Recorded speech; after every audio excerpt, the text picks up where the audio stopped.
I got some updates for you. Some things have changed, as you can see. The first thing you're probably wondering, holy crap, he cut the modules in half, and I did. I learned from a guy, Nathan, over at DIY Battery, that these batteries do not expand when you break the green stripe, which made them a lot easier to maneuver around, as now it's 80 pounds instead of 160. So thank you, Nathan, for that suggestion and showing me that that was fine. The next challenge I've run into is how to manage the batteries properly and how to be able to monitor this going on. When I first got started with this, I was told to go Baytree immediately. I didn't listen, and I paid for it. So I first started with China. The very first BMS I got was a Grid Vision. It's rated for 60 amps. If you look up your ampacity charts, when I got these, I knew nothing about. 10 AWG is good for around about 15 to 20 amps. It's not good for the 60. These get real hot. Now, I'm sure they have extra insulation. After reaching out to a couple of these sellers, they tell me that the insulation will hold up to 200 C, which is absolutely laughable. There's no way I would run that inside of my application with that kind of heat. So, Grid Vision is now a no-go. The next thing I did is I found these electronic male BMSs, much more beefier.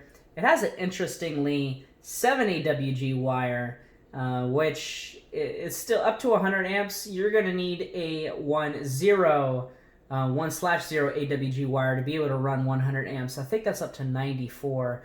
It'll get a little bit hot, but it won't get too bad. With a 60 amp, you're going to need a 4-gauge wire.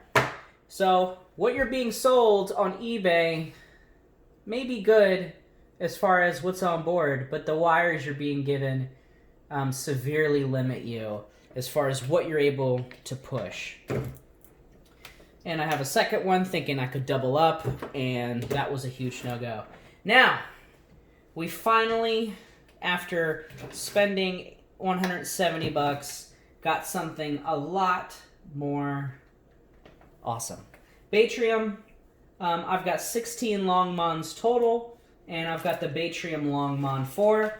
Now, my plans with this are actually going to be quite interesting.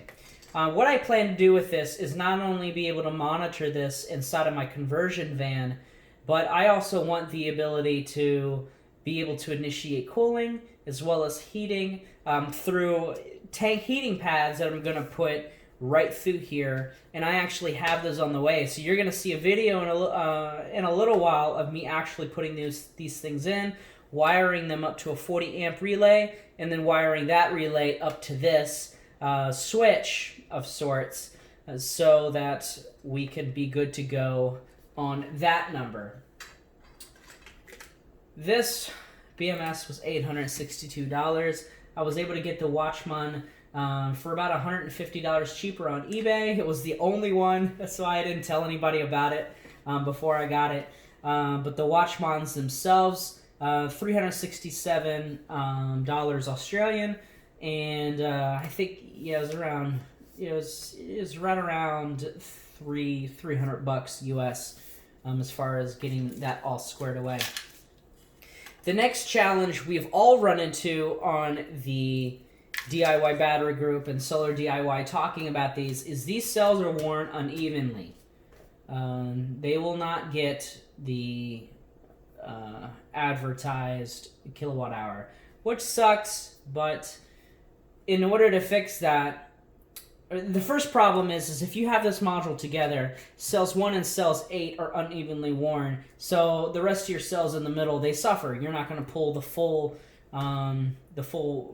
volt out of all of those cells. You're just going to pull one from here and one from here, and you're already at 11 volts, and you only got half of your capacity left. In order to fix that, what we've decided is to go active battery balancing, and that's an extra $100 per module. But what it's going to do, QNBBM is going to monitor each cell. You can bus the modules themselves together, and then you can push and pull from that. And at that point, as the power is being pulled down, it'll pull it all down equally, charge it up equally.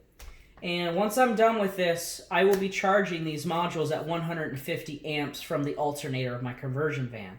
So this is going to be a real fun project when it's done. It's going to be in a commercial battery box by Nico that I actually have on the way. So I just wanted to give you guys an update as far as how things are going. To the gentleman that was asking me about if I could give him an ohm of these batteries themselves, if you can comment below and tell me exactly how you want me to do that. I looked it up, and apparently I need a resistor. It's not something I can just grab a multimeter and do. I'm also going to be wiring up these Longmans here. I'm going to be putting a caulk gun glue under here on all of them, and I'm going to be cutting the wires up and wiring them real nice and neat. And at that point, a little bit later, you'll see the heating pads go in, and those go to a bus bar relay, and then to the primary relay. Hope you guys enjoyed. We'll see you guys on the flip side, and yeah, if you're gonna cut the cord, cut the right one.